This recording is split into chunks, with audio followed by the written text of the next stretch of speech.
Subscribe to my YouTube channel for deeply emotional, romantic, and mature stories that echo through your heart.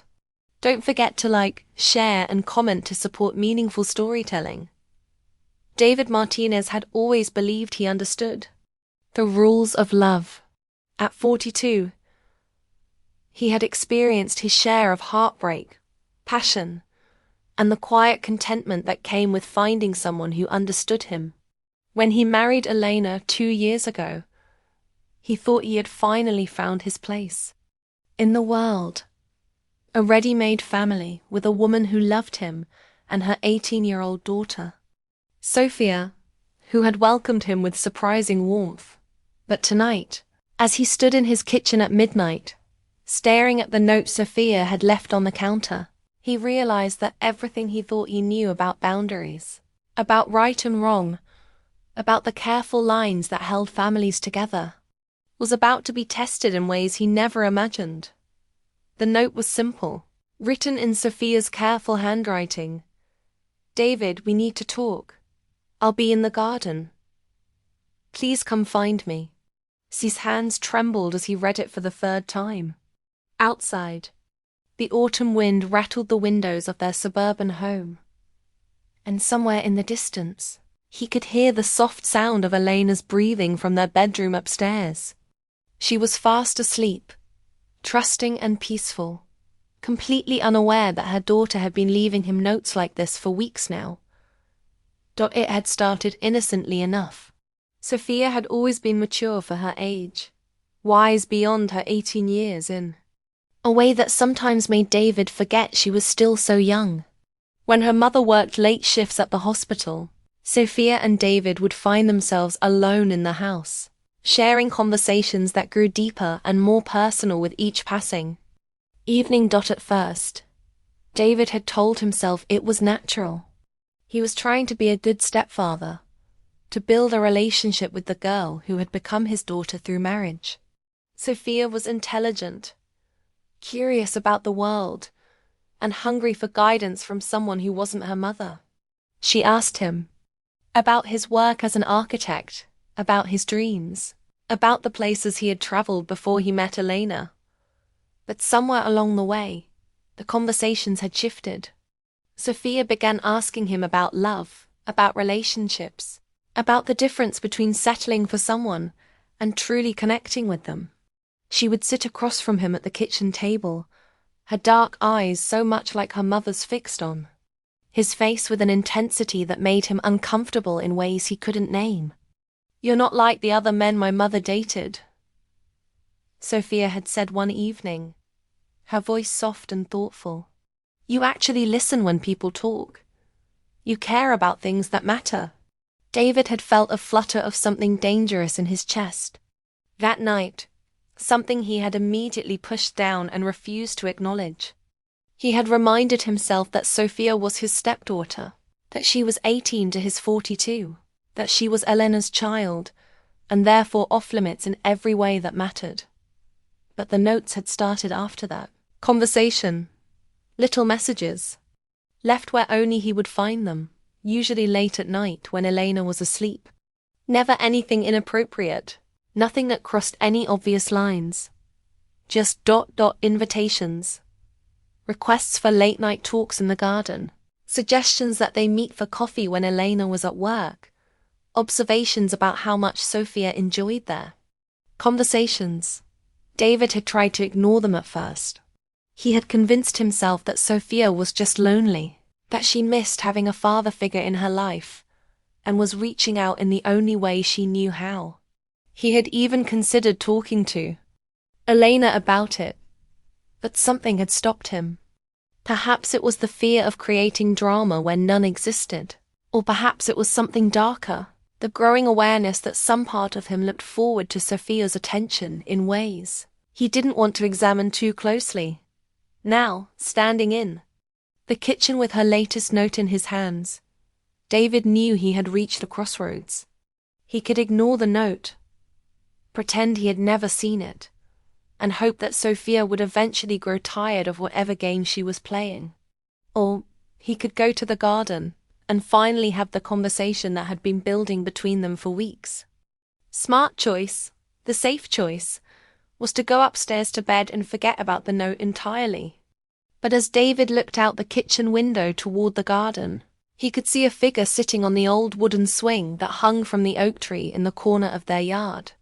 Sophia was out there, waiting for him, and despite every rational thought, in his head, he found himself moving toward the back door. The night air was cool against his skin as he stepped outside, and he pulled his jacket tighter around himself as he walked across the lawn. Sophia looked up as he approached, and even in the moonlight, he could see the nervous energy in her eyes, the way she gripped the ropes of the swing, as if they were the only things keeping her grounded. "You came," she said softly, and there was something in her voice, relief, maybe, or gratitude that made David's chest tighten. "Sophia, what is this about?" he asked, trying to keep his voice gentle but firm. "It's late, and your mother is sleeping. If you needed to talk, you could have just asked during the day." Sophia stood up from the swing, and David noticed for the first time that she was wearing a simple white dress that seemed to glow in the moonlight. It was nothing provocative, nothing inappropriate, but something about the way the fabric moved around her made David's breath catch in his throat. "I couldn't talk about this during the day," Sophia said, taking a step closer to him. "Mom would hear, and she wouldn't understand. She's never understood the way I think about things." "What things?" David asked, though part of him already knew the answer. Sophia looked up at him, and in the moonlight, her face was so much like Elena's that it made his heart ache. But there was something else there too, something that belonged only to Sophia. Kind of intensity, a depth of feeling that Elena had never possessed. "About you," Sophia said simply. "About us. About the way you make me feel when we talk." The words hung in the air between them, and David felt the ground shift beneath his feet. This was the moment when everything would change, when the careful boundaries he had built around his life would either hold or crumble completely. "Sophia," he began, but she held up a hand to stop him. "Please, just let me say this," she said, her voice urgent. "I know what you're going to say. I know you're going to tell me that I'm too young, that you're my stepfather, that this is wrong. But I need you to know that I've thought about this for months, and I've never been more certain of anything in my life." David's heart was pounding now, so loud that he was sure Sophia could hear it in the quiet of the night. He knew he should stop this conversation, should walk away and pretend it had never happened. That something in Sophia's eyes, something raw and vulnerable and desperately honest, kept him frozen in place. "I'm not a child anymore, David," Sophia continued, moving closer to him. "I'm 18. I'm an adult. And I know the difference between a crush and real feelings. What I feel for you ... It's not some silly schoolgirl fantasy. It's real. It's the kind of love that poets write about. The kind that changes everything. Sophia, please, do you feel it too?" she asked, and her voice was barely above a whisper. "When we talk, when we're alone in the kitchen and the whole world seems to disappear. Do you feel that connection between us? That electricity?" David closed his eyes, trying to block out the sight of Sophia's face, trying to ignore the way her words made his pulse race. But he couldn't lie to himself any longer. Yes, he felt it. Yes, there was something between them, something that went beyond the normal bounds of a stepfather-stepdaughter relationship. But feeling it and acting on it were two very different things. "It doesn't matter what I feel," he said finally, opening his eyes to look at her. "Sophia, you're Eleanor's daughter. You're my stepdaughter. Even if there were feelings between us, we can't act on them. It would destroy everything, your relationship with your mother, my marriage, our family." Sophia's face crumpled slightly, but she didn't back down. "But what if we could be careful? What if we could find a way to explore these feelings without hurting anyone? David, I've never felt this way about anyone before. I've dated boys my own age, and they all seem like children compared to you. You're the first man who's ever made me feel like a woman. The words hit David like a physical blow, and he had to take a step back to steady himself. This was dangerous territory, more dangerous than he had realized. Sophia wasn't just expressing a crush or a passing infatuation. She was talking about love, about a deep emotional connection that she believed they shared. And the terrifying truth was that part of him wanted to believe her. Part of him wanted to forget about consequences and responsibilities, and just lose himself in the intensity of what Sophia was offering. She was beautiful, intelligent, passionate in a way that Elena had never been. When he talked to Sophia, he felt alive in a way he hadn't in years. But he was 42 years old, and he had learned that some kinds of aliveness came at too high a price. Sophia, I need you to listen to me, he said, his voice gentle but firm. I care about you. I care about you as my stepdaughter, as part of my family. But that's all this can be. I love your mother, and I made a commitment to her when I married her. I made a commitment to you too, to be a good stepfather, to protect you and guide you, not to take advantage of your feelings. You're not taking advantage of me, Sophia said, tears beginning to form in her eyes. I'm the one who's been writing you notes, who's been trying to get your attention. I'm the one who's been dreaming about what it would be like to be with you. David felt his resolve wavering as he saw the pain in Sophia's eyes. She was so young, so passionate, so convinced that what she was feeling was real and lasting.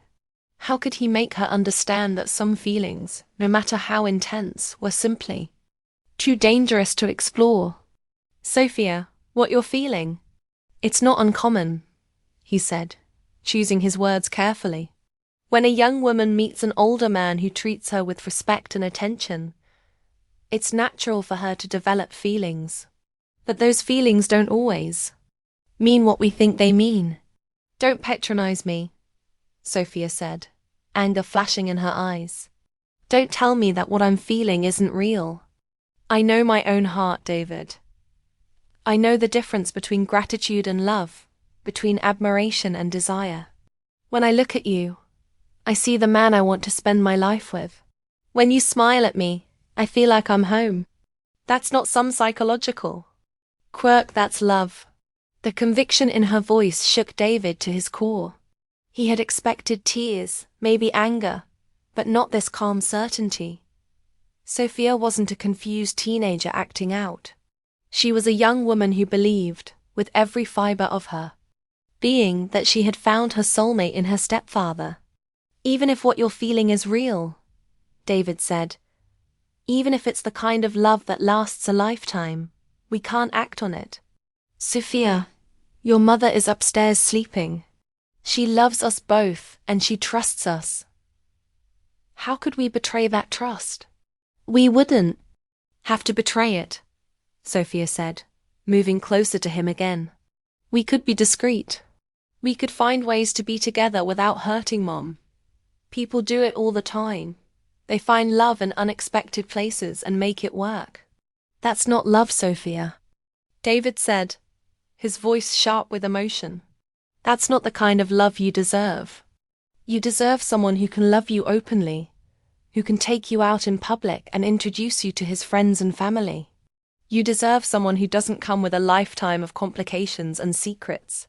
But I don't want someone else, Sophia said, and now the tears were flowing freely down her cheeks. I want you. I've wanted you since the first day you moved into this house. I've tried to ignore it, tried to convince myself that it was just a phase, but it's only gotten stronger. David, I think about you every day. I dream about you every night. I've never felt this way about anyone, and I don't think I ever will. Again, David felt his heart breaking as he watched Sophia cry. This beautiful, intelligent, passionate young woman was pouring her heart out to him, and he was going to have to crush it. He was going to have to be the adult in this situation, the one who made the hard choices that protected everyone involved. Sophia, I'm going to tell you something that might hurt, but I need you to hear it, he said, reaching out to touch her shoulder gently. What you're feeling for me, ... it's not sustainable. It's not the kind of love that builds a life. It's the kind of love that destroys lives. If we acted on these feelings, we would lose everything: your mother, our family, our home. And eventually, we would lose each other too. Because relationships built on secrets and betrayal don't last. Sophia looked up at him, her eyes shining with tears and moonlight. But what if they do last? What if we're meant to be together, and all these obstacles are just tests we have to pass? Sophia, what if you're the love of my life and I'm the love of yours, and we're throwing it away because we're afraid of what other people will think? The question hung in the air between them, and David felt the full weight of it settle on his shoulders. What if Sophia was right? What if this connection between them was real, lasting, worth fighting for? What if he was about to make the biggest mistake of his life by walking away from something extraordinary? But even as these thoughts ran through his mind, David knew what he had to do. He had lived long enough to know that some risks were too great to take, some prices too high to pay. He loved Elena, and he had made her promises that he intended to keep. He cared about Sophia, which meant protecting her from a situation that could only end in heartbreak. Sophia, I need you to listen to me very carefully, he said, his voice steady despite the turmoil in his heart. I'm going to go back inside now, and I am going to pretend that this conversation never happened. I am going to continue being your stepfather, and you are going to continue being my stepdaughter. We are going to have a normal family relationship, and we are never going to speak of this again. Sophia's face crumpled and she shook her head desperately. No, David, please, don't do this. Don't pretend that what we have doesn't exist. What we have is a family, David said firmly. Nothing more, nothing less. And I am going to protect that family, even if it means protecting it from us. He turned to walk away, but Sophia's voice stopped him. David, wait, she called, and something in her tone made him turn back. If you walk away now, if you pretend that this never happened, then you're not the man I thought you were. The man I fell in love with is brave enough to fight for what he wants, honest enough to admit when he's wrong, and wise enough to know that real love doesn't come along every day. David stood frozen, caught between the garden and the house, between the life he had built and the life Sophia was offering him. In that moment, he felt like he was standing at the edge of a cliff, and no matter which way he jumped, he was going to fall.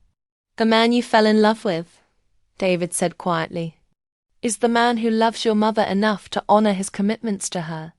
The man who cares about you enough to protect you from a mistake that could haunt you for the rest of your life. If that's not the man you thought I was, then maybe you never really knew me at all. Sophia's face went pale and she took a step back as if he had slapped her. So that's it. You're just going to walk away and pretend that I never opened my heart to you. That's exactly what I'm going to do, David said, though the words felt like broken glass in his throat. Because that's what a good stepfather does. That's what a good husband does. That's what a good man does.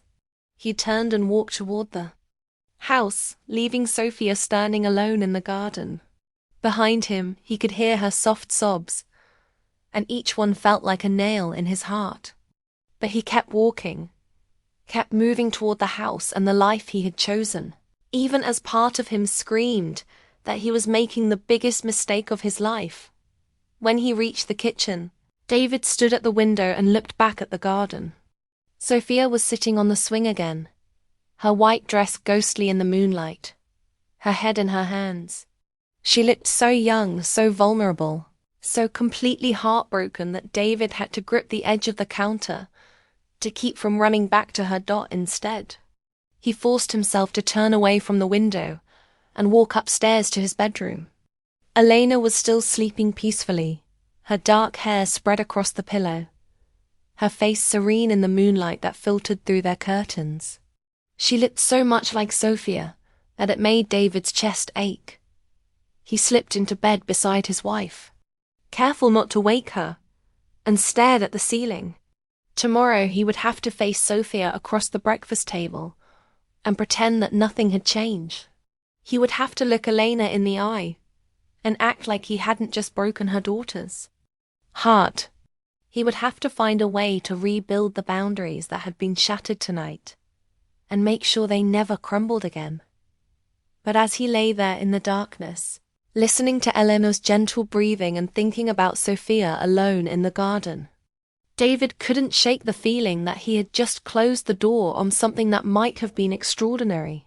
He had chosen safety over risk, duty over desire, the known over the unknown, and he wondered if he would spend the rest of his life regretting that choice. The next morning came too soon, bringing with it the cruel clarity of daylight and the weight of decisions that couldn't be undone. David woke before dawn, his sleep having been fitful and filled with dreams he couldn't quite remember, that left him feeling hollow and disoriented. He made his way downstairs to start the coffee, hoping to establish some sense of normalcy before Elena and Sophia woke up. But as he entered the kitchen, he found a second note waiting for him on the counter. This one written in Sophia's familiar handwriting, but with a different tone than the others. "David," it read, "I've been thinking about what you said last night, and I realize that you're right about some things. I can't stay here anymore, pretending that everything is normal when my heart is breaking every time I see you. I've decided to accept the scholarship to the art program in San Francisco. I know it means leaving Mom, and I know it means leaving you, but I think it's the only way I can move forward with my life. I'll be gone by the time you read this. Please don't come looking for me. Please don't try to change my mind. Take care of Mom. She's going to need you more than ever now. Love always, Sophia." David's hands shook as he read the note. San Francisco. The scholarship that Sophia had been offered 6 months ago. The opportunity she had turned down because she wanted to stay close to home. She had never mentioned it again, and David had assumed she had forgotten about it. But now she was gone, and David realized with a crushing sense of loss that he might never see her again. He had protected his marriage, protected his family, protected everyone from the consequences of forbidden love. But in doing so, he had lost something precious, not just Sophia herself, but the possibility of watching her grow into the remarkable woman she was becoming. The sound of Elena's footsteps on the stairs pulled David from his thoughts, and he quickly folded the note and put it in his pocket. He would have to tell Elena about Sophia's departure, but he would find a way to do it without revealing the real reason behind it. "Good morning, sweetheart," Elena said, kissing his cheek as she entered the kitchen. "You're up early. Is everything all right?" David looked at his wife, beautiful, trusting, completely unaware that her daughter had just walked out of their lives because she had fallen in love with her stepfather. Elena deserved better than the secrets he was now carrying, but he couldn't bring himself to destroy her world with the truth. "Everything's fine," he said, forcing a smile. "Just couldn't sleep." Elena frowned slightly, studying his face. "Are you sure? You look like you've seen a ghost." In a way, David thought he had. He had seen the ghost of the man he might have been, the life he might have lived, the love he might have found if he had been brave enough to reach for it. But ghosts were just shadows of things that could never be, and he had to learn to live with them. "I'm fine," he said again, pulling Elena into his arms. "Just tired." As he held his wife, David could smell Sophia's perfume still lingering in the air. could feel the echo of her presence in the empty spaces of their home. She was gone, but the boundaries she had shattered would never be fully rebuilt. The questions she had raised would never be fully answered.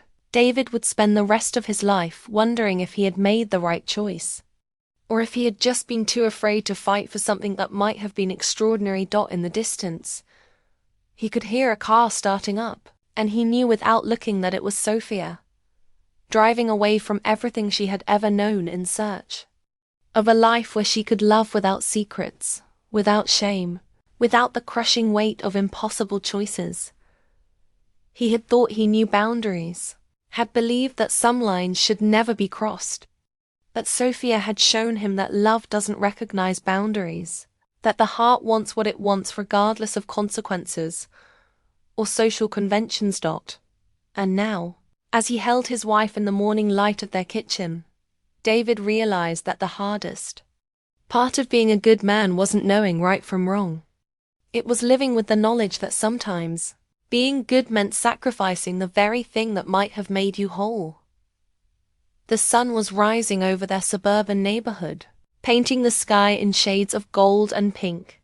Somewhere in the distance, Sophia was driving toward a new life, carrying with her the secret of a love that could never be. And David was left to build a life on the foundation of choices made in the darkness, wondering if he would ever stop looking over his shoulder for the ghost of what might have been. The boundaries had been shattered, but the pieces would never fit back together quite the same way. And in the spaces between those broken pieces, David would carry the memory of a love that was too dangerous to pursue, too powerful to forget, and too precious to regret completely. Sometimes he would learn. The greatest act of love is knowing when to let go.